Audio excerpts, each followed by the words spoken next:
Today's video is made possible by Squarespace. Good morning, sunshines! Dang nabbit, it's good to see you here on the channel. So what's going on here on Tech and Tomorrow? Well, it is launch day of the new NVIDIA GTX 750 Ti. That's right. Now this card that we have is a 2GB model, going to be hitting the market at about $149. There is a version underneath it. It's a 1GB version. It will be $139. There's also another card that's being released in the market today. That is the 750. We do not have that one in-house. We have the 750 Ti in-house. So with that said, let's jump in. Let's see what this card is all about.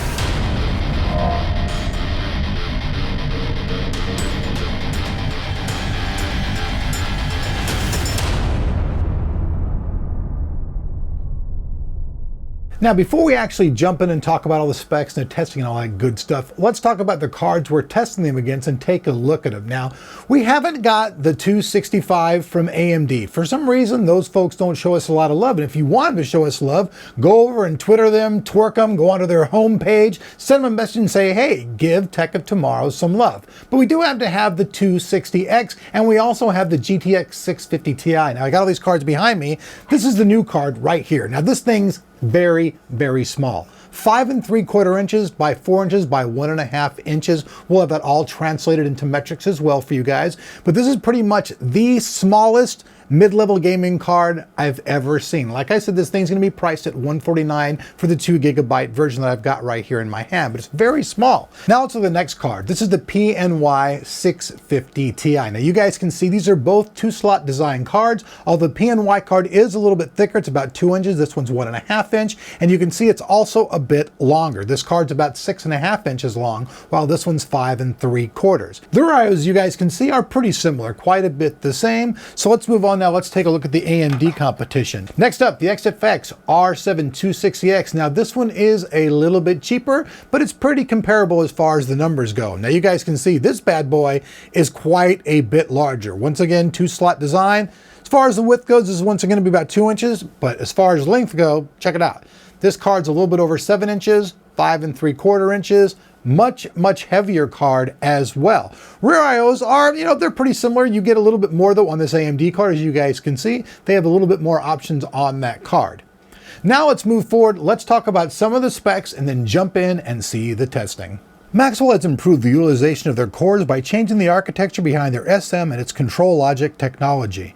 In the previous Kepler design, the SM contained a single control logic that had to handle 192 cores simultaneously.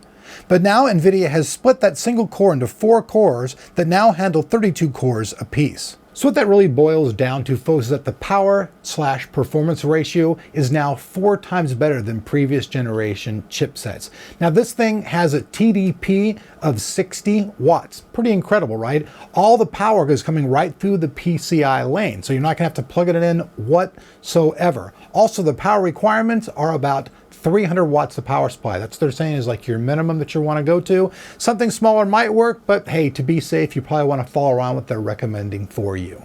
All right, so here are the specs for the Maxwell GM107. The card has 640 CUDA cores, 40 texture units, and 16 ROPs. The core clock is at 1020 megahertz, and the Boost 2.0 is at 1085 megahertz. Now, the card we have is the 2GB GDR5 model clocked at 5400 megahertz.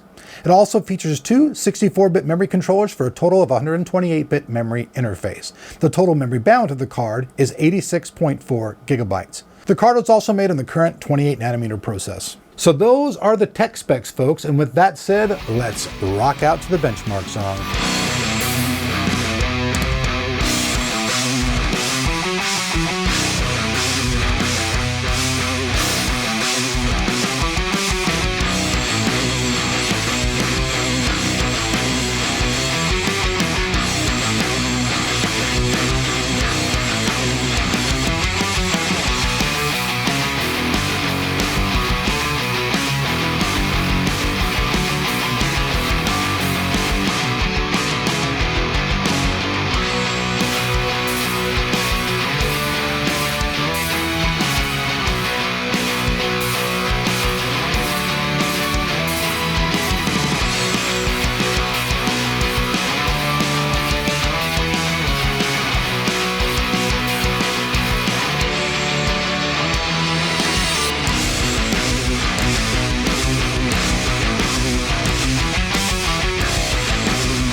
What? All right, you're back.